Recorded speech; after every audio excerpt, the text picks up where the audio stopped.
Alors, j'ai quelque chose de super cool pour toi aujourd'hui. On parle du vrai français, tu sais, celui de Paris dans French Listen. Bernard, tu te souviens? La première fois que je me suis installée ici, genre, je m'assois au café du coin et j'entends un mec dire « Ouais, non mais grave !» J'étais genre « Attends, c'est oui ou c'est non ?» J'ai rien compris, vraiment.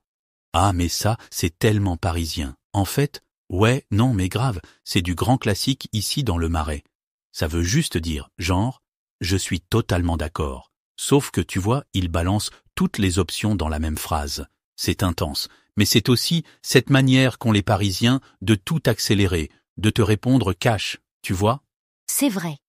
Il y a un côté speed, même un peu blasé parfois dans le métro, non? Je me rappelle, un jour, j'entendais une fille qui disait à sa pote « Non, mais laisse tomber, il est relou, ce type. » Relou? Ouais, alors là, t'es tombé pile sur le bon jargon. Et tu sais, moi qui répare des vieilles radios dans mon grenier, je capte parfois des bribes de conversations enregistrées à Paris, et franchement, le ton, il est vraiment particulier. C'est pas comme à Toulouse ou à Lille. Ici, il y a ce rythme saccadé, un truc genre « faut aller vite ». Et je trouve ça fascinant de voir comment le langage change carrément d'une ville à l'autre. Alors, t'as sûrement entendu « c'est clair », genre « ils disent ça tout le temps », que ce soit pour dire « évidemment » ou juste pour ponctuer la discussion, comme des virgules sonores. Il y a « vas-y » aussi, qui peut vouloir dire « tout et rien », tu vois. Ça peut marquer l'accord ou encourager, genre « vas-y parle », vas-y continue, vas-y on y va. Et puis, chambé. Alors là, ça veut dire super ou dingue, c'est de l'envers, du verlan. Ouais, mais attends, ce verlan, justement. J'ai entendu chelou une fois chez des ados. Mais comment c'est arrivé ce mot et pourquoi tout le monde à Paris l'a adopté aussi vite? Alors, chelou, c'est juste louche à l'envers. Et ce genre de mot, ça vient vachement des banlieues, des milieux jeunes, puis c'est rentré direct dans le quotidien des Parisiens.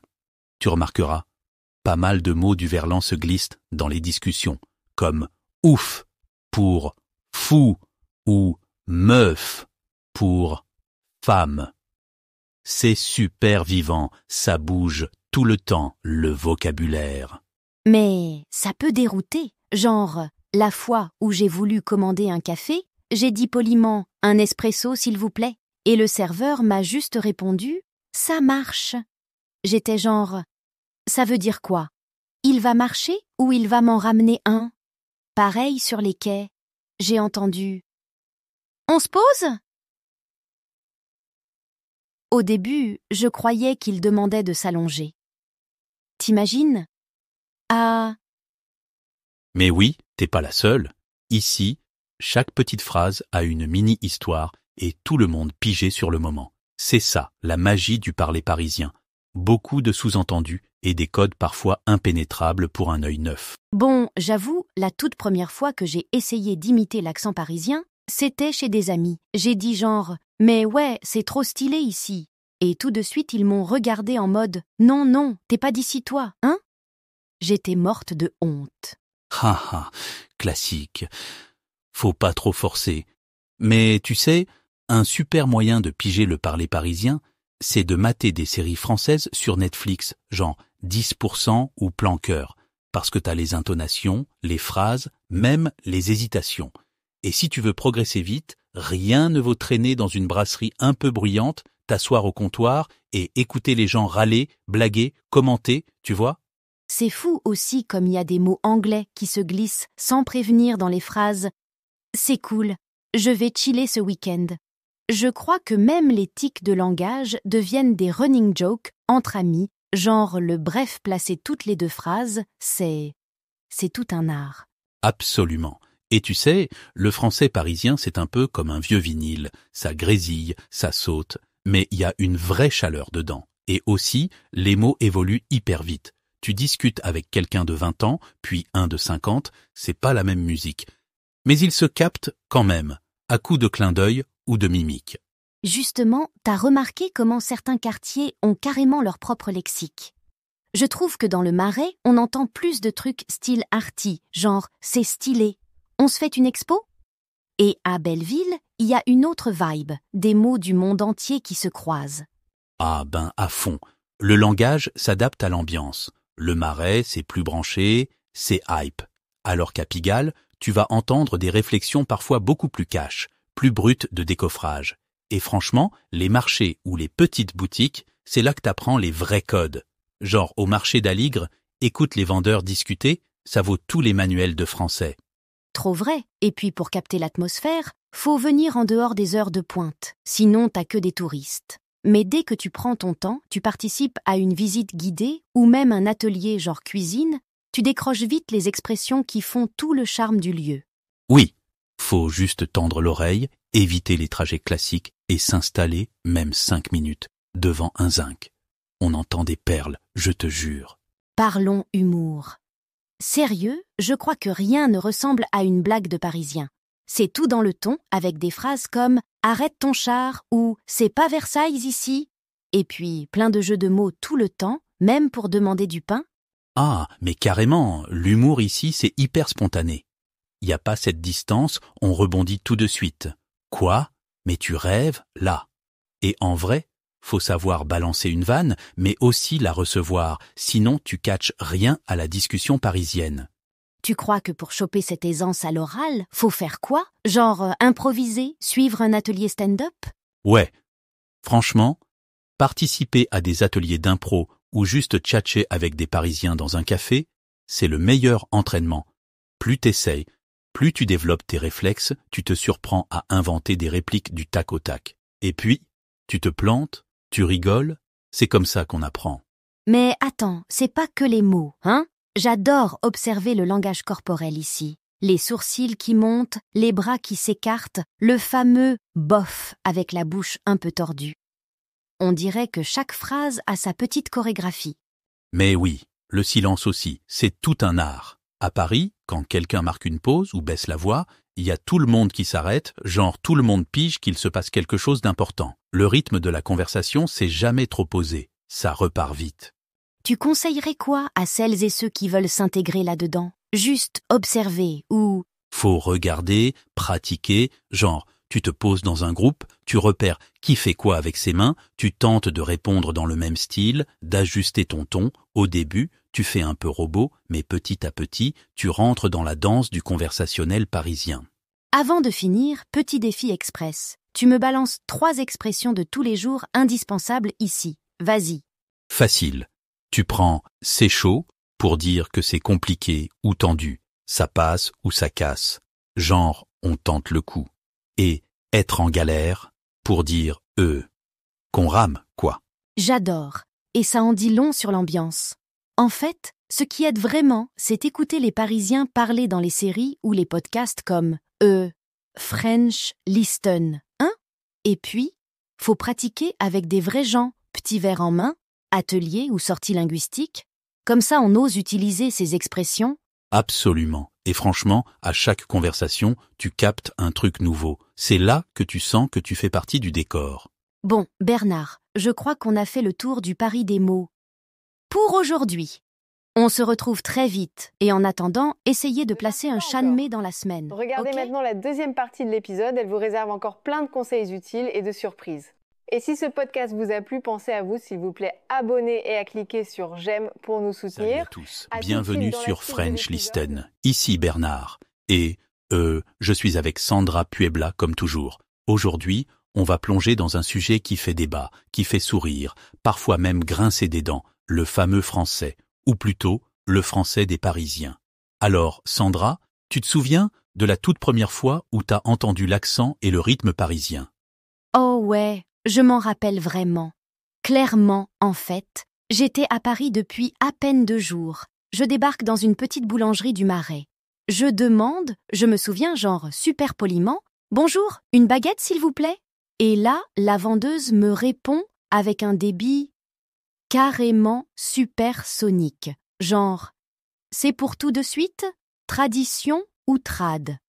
J'ai bloqué. J'ai pas compris tout de suite que trad, c'était tradition. j'ai senti que j'allais devoir accélérer si je voulais survivre. Mais ouais, cela dit, il y a ce cliché du Parisien qui parle vite, limite sans articuler, presque comme si tout le monde était pressé tout le temps. On entend souvent qu'il y a une différence claire entre l'accent des Parisiens et celui de, je sais pas, la Bretagne ou le Sud-Ouest. C'est vrai ou c'est un mythe, selon toi? Franchement, c'est pas totalement un mythe. Bon, parfois les clichés ont une part de vrai. Les Parisiens, ils ont ce qu'on appelle le parler pointu. C'est pas juste la vitesse, il y a l'intonation, le côté un peu sec, non? Mais, je dois dire, c'est super vivant. Et dès que t'es entouré de Parisiens dans le métro, ça fuse, ça rebondit de partout. Ouais, il y a comme une petite tension. Ils rigolent. On dirait que chaque mot doit gagner la course du jour. Bon, on va pas tous tomber dans la caricature non plus. Évidemment, Paris, c'est pas qu'un seul accent. Mais il y a un rythme. Parfois, ce vocabulaire à rallonge ou rapetissé. Genre une trad. Comme tu disais. Je crois que je mets toujours du temps à deviner la version longue des choses à Paris. Complètement. Et t'as remarqué, dans plein de quartiers, l'accent fluctue en fonction des gens, des moments. On va plonger un peu plus dans ce bazar d'expressions parisiennes? Allez, on y va. S'il y a bien un truc que j'adore faire dans le métro, bon, ok, c'est pas très éthique, mais je l'avoue, c'est écouter les conversations. Sur la ligne 4, j'ai déjà entendu. Grave, je kiffe ce resto. Mais ce serveur, il est chelou, non? Je crois qu'il n'y a pas un endroit où ces mots kiffer, chelou, relooker se croisent autant. Ah, kiffer, c'est génial. La première fois que j'ai entendu ça, je savais même pas que c'était pas du vieux français. Et puis maintenant, je vois que même ma petite cousine de 6 ans l'utilise. Mais alors, chelou, c'est magique. Ce genre de mot qu'on comprend tout de suite, même si on l'a jamais entendu avant. Ouais. Puis il y a plein de mots qui, honnêtement, n'existent que dans la bulle parisienne ou qui changent de sens. Je pense à relooker, que mes parents utilisent pour les émissions télé. Mais à Paris, c'est aussi juste remettre un pull, quoi. C'est fou comment le langage bouge d'un quartier à l'autre, mais aussi d'une génération à l'autre. Non, mais ça, j'ai une histoire parfaite. La première fois que j'ai utilisé daron pour parler de mon père devant des étudiants parisiens, j'ai eu droit à un regard genre « on dit papa ici, madame ». Trop drôle. Il y a des corrections sociales en live, façon Paris. Et parfois, c'est l'inverse. J'invente un mot sans faire exprès. Et ça passe.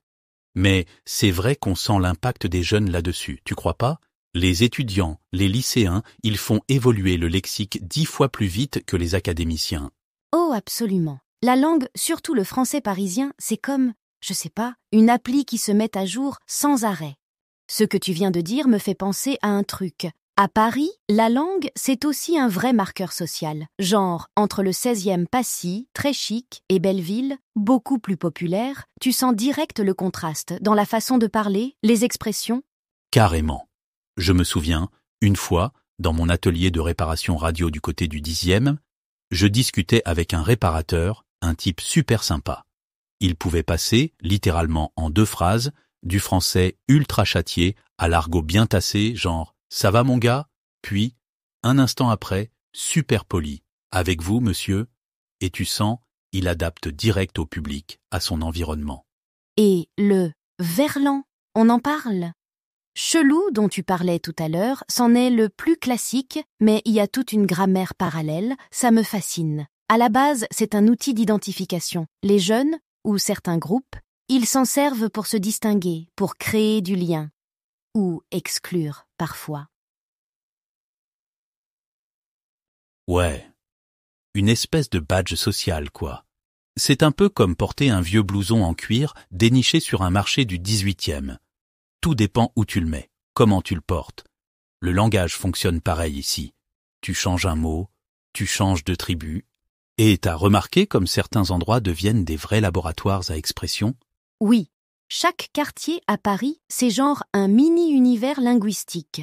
Belleville, c'est un festival de verlan et d'argot, alors qu'à Passy, t'as tout de suite le français du lycée super soutenu. C'est fascinant de voir comment les gens jouent avec le langage pour, en fait, montrer d'où ils viennent. Et puis, il y a les moments où tout Paris semble vivre ensemble. Tu sais, genre la fête de la musique ou la nuit blanche. Le langage change d'un coup, c'est comme si tout le monde partageait le même code secret. Tu trouves pas? Totalement. Pendant ces événements, j'ai remarqué que des phrases comme « on bouge après » ou même des jeux de mots un peu absurdes popent partout.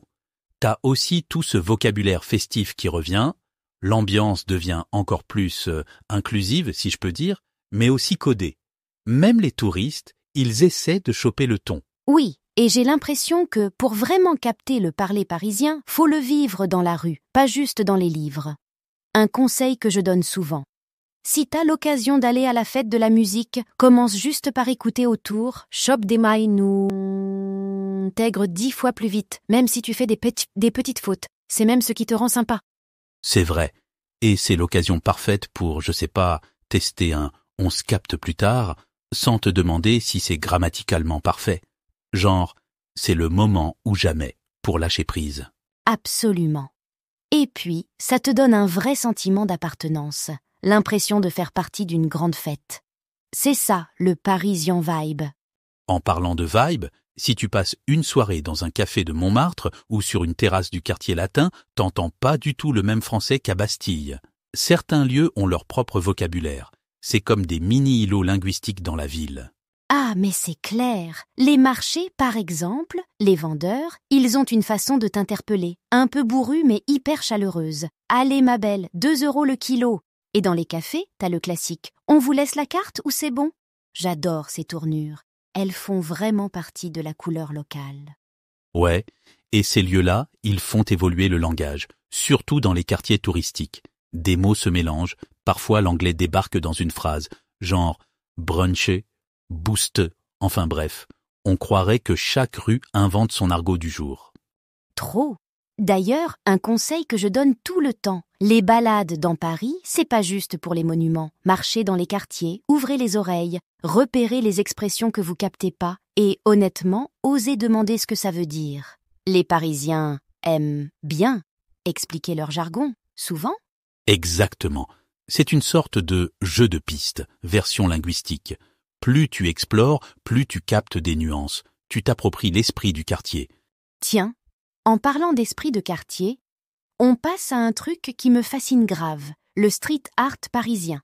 Dans Belleville, ou le long du canal Saint-Martin, tu tombes sur des fresques avec des messages, des jeux de mots incroyables. Je suis tellement d'accord. J'ai fait une balade photo à Belleville et je me suis amusé à repérer tous les slogans. Paris, je t'aime chelou, ou même des détournements de pubs célèbres en argot local. Ce langage visuel, franchement, c'est un vrai miroir du parler parisien. Les artistes s'amusent avec les codes, ils osent tout.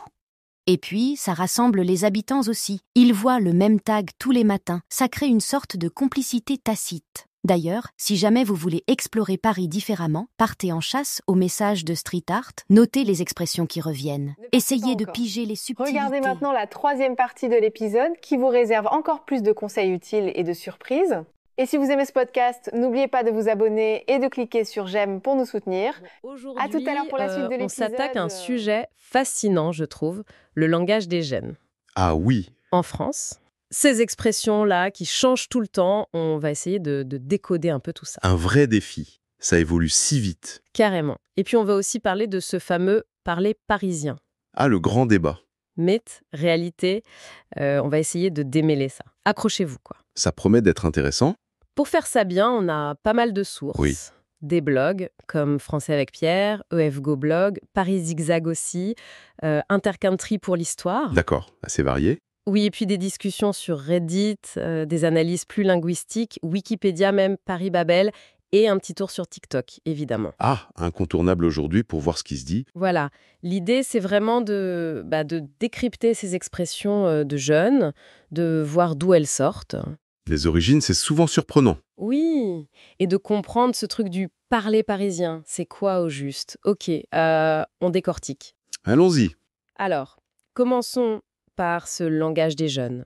Le français, on sait que c'est vivant, ça bouge. Surtout chez les jeunes, oui. C'est un marqueur fort. Les articles qu'on a, comme celui de Français avec Pierre, ils donnent plein d'exemples. Mais pourquoi, au fond? Pourquoi créer son propre langage? C'est une question de sociolinguistique, en fait. C'est plusieurs choses. D'accord. D'abord, c'est l'identité. Parler comme ça montre qu'on fait partie du groupe, quoi. Ouais, l'appartenance. Exactement. Il y a aussi un côté jeu. On joue avec les mots, avec les codes. C'est ludique. Très. Et puis, ça va plus vite souvent, entre eux. La communication est plus directe, plus complice. Je vois. Et ça donne des expressions assez colorées. Par exemple, ça passe crème. Ah oui, celle-là, on l'entend beaucoup. Je l'utilise un peu, j'avoue. Ça veut dire c'est facile, ça roule, c'est parfait. C'est ça. Ou c'est trop stylé. Ah, le classique. Oui, qui est même plus si jeune que ça, d'ailleurs. C'est vrai, ça a diffusé. Ma mère pourrait le dire, presque. Presque. Certains mots restent très marqués générationnellement, d'autres, comme stylé, ils finissent par entrer dans le langage courant, familier. C'est le cycle de vie, quoi. C'est ça. Innovation, diffusion, puis banalisation. Parfois, ça disparaît. Et les abréviations. C'est une autre tendance forte, non? Ah oui, très productive. On trouve « je suis déter » pour déterminer, c'est ça? Oui, souvent pour un truc un peu pénible qu'on doit faire, se motiver. Voilà. Ou alors, balèque. Hmm? Qui vient de l'expression vulgaire je m'en balais. Oui, l'origine est crue. Mais l'abréviation, balèque, ça sonne presque moins fort, juste je m'en fiche. On le voit écrit balèque aussi parfois. L'abréviation, c'est pratique, rapide, surtout à l'écrit, les SMS, tout ça. Bien sûr. Mais ça renforce aussi le côté code. Faut connaître l'origine pour comprendre. Donc, ça soude le groupe, ceux qui savent. C'est malin. Et puis, il y a toujours le verlan. Ça ne meurt jamais, on dirait. Ah, le verlan, c'est fascinant.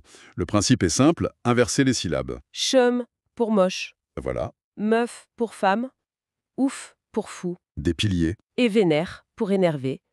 Toujours très très présent, vénère. Oui, très. Le verlan, c'est à la fois un jeu, mais aussi un outil. Pour parler de choses un peu sensibles, ou juste pour marquer son identité jeune, urbaine. Les années 80, 90, le hip-hop. Ça a beaucoup de joué, oui. Et dans cette veine, il y a ken, verlan de niquer. Exactement. On est dans le registre familier, voire cru. Et les sources disent qu'il est souvent invariable. J'ai ken, pas j'ai kenné. C'est marrant ça. Oui, c'est intéressant. Certains de ces mots nouveaux, issus du verlan ou d'emprunt, ils entrent un peu comme ça dans la langue, sans suivre toutes les règles de grammaire, comme la conjugaison. Un peu à l'arrache. C'est un peu l'idée, oui. Continuons le tour. Il y a gros, Ah oui, l'interpellation amicale. utilisé entre potes comme mec. Rien à voir avec le poids, hein. Non, non, bien sûr, purement amicale. Et ce mot incroyable, les bails. Ah, les bails, le mot fourre-tout par excellence. C'est quoi les bails? Genre, c'est quoi le programme? Mais ça peut être les affaires, les histoires, c'est super vague. Mais très efficace. Pas besoin de préciser, le contexte suffit entre ceux qui partagent le code. C'est un dilio. Pas faux.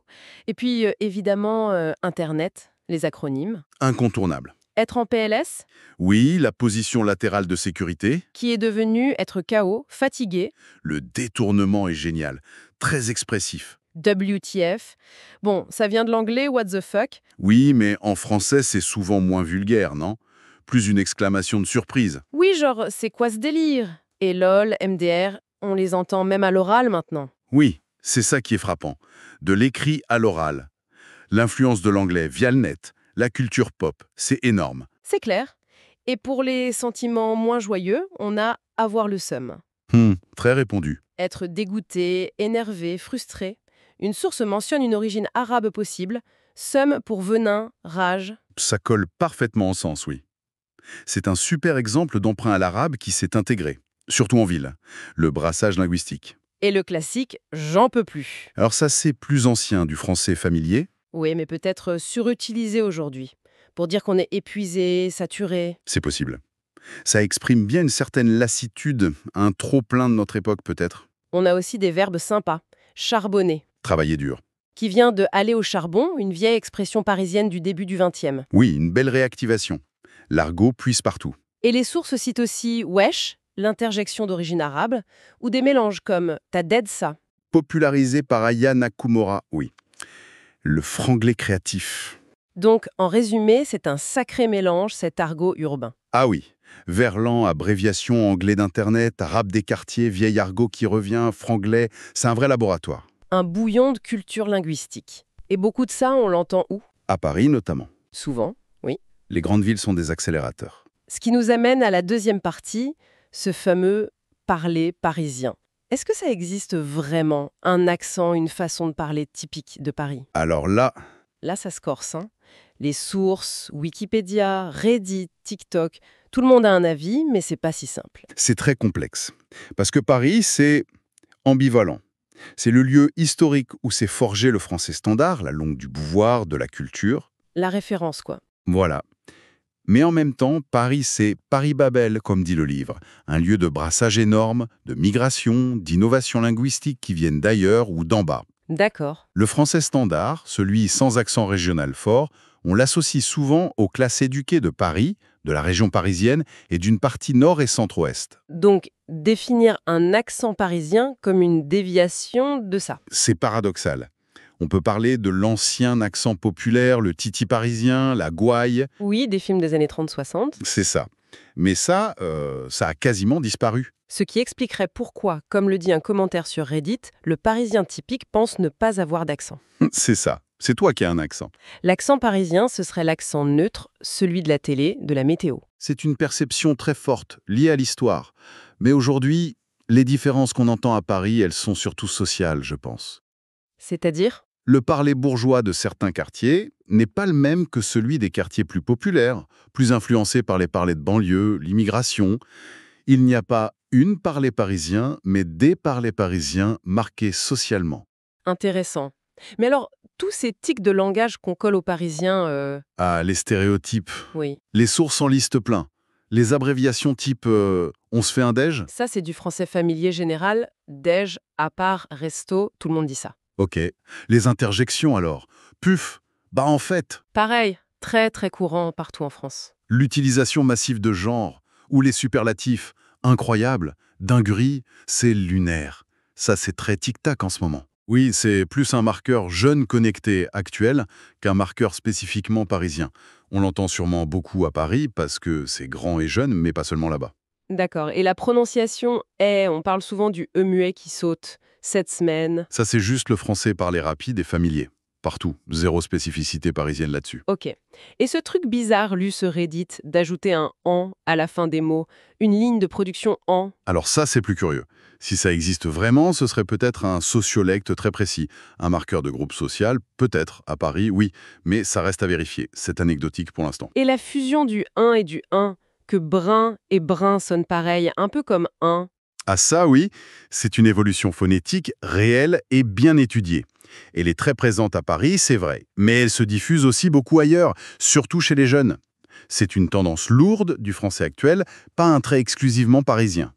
Donc, beaucoup de choses qu'on croit parisiennes sont soit du français familier, soit du langage jeune, soit des évolutions générales. Exactement.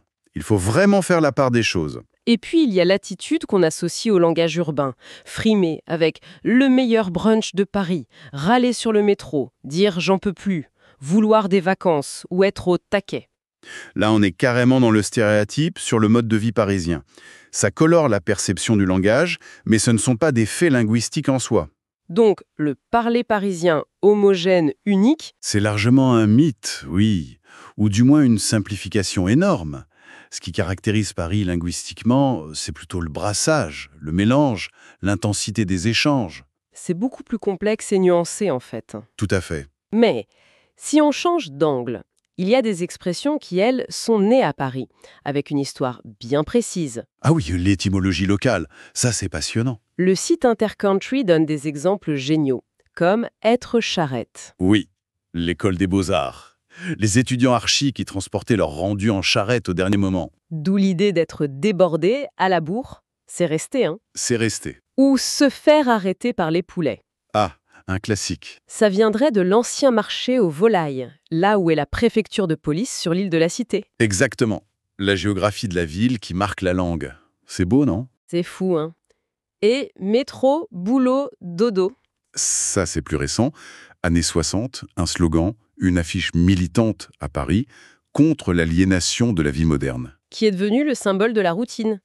Et payé en monnaie de singe. Ça doit être vieux. Moyen-Âge. Un péage sur un pont parisien, les montreurs de singes ne payaient pas s'ils faisaient un tour. Un paiement sans valeur, quoi. Incroyable. L'histoire longue de la ville dans une expression. 2 derniers. Faire la tournée des Grands-Ducs. Les nobles Russes flambeurs à la belle époque à Paris. Et ça se bouscule au portillon. Les poinçonneurs du métro. Les files d'attente. Ces exemples montrent bien qu'une ville comme Paris, avec son histoire, sa vie, elle crée ses propres images, ses propres mots. Absolument. Même si après l'expression voyage, elle garde cette origine locale. La langue n'est pas hors sol, elle naît aussi des lieux. Alors, si on essaye de faire le bilan de tout ça. On a vu pas mal de choses. Oui. L'argot des jeunes, super créatif, métissé, un vrai labo qui pioche partout. Verlan, web, langues étrangères. Un dynamisme fou. Le parler parisien. Notion très floue, souvent un mélange de français standard, de marqueurs sociaux, de tendances générales. Pas un bloc unique. Plutôt un carrefour, un lieu de brassage intense. Mais Paris a quand même ses bébés linguistiques, des expressions nées de son histoire propre. Oui, cette empreinte locale existe aussi. Au final, ce qui est frappant, c'est la vitalité de la langue, sa capacité à changer, à s'adapter, surtout dans un endroit aussi bouillonnant que Paris. C'est exactement ça. Et la réflexion qu'on peut peut-être garder, c'est cette tension. D'un côté, Paris, centre historique de la norme, qui a voulu fixer le bon français, Oui. et de l'autre, ce même Paris où la langue n'a jamais cessé de vivre, d'évoluer de façon débridée, nourrie par tous les contacts, toutes les diversités. La norme et la vie réelle, quoi. Voilà. Et peut-être que la vraie spécificité linguistique de Paris, aujourd'hui, ce n'est pas un accent unique, mais ce bouillonnement permanent, ce mélange qui défie les règles et invente sans cesse. Du coup, la question pour finir. Bah oui, Quelles seront les prochaines trouvailles ligues les prochains bails, comme on dit, qui vont sortir de Paris ou d'autres grandes villes francophones qui vivent les mêmes brassages. le feuilleton linguistique continue. Et c'est ça qui est passionnant à suivre. La langue n'est jamais figée.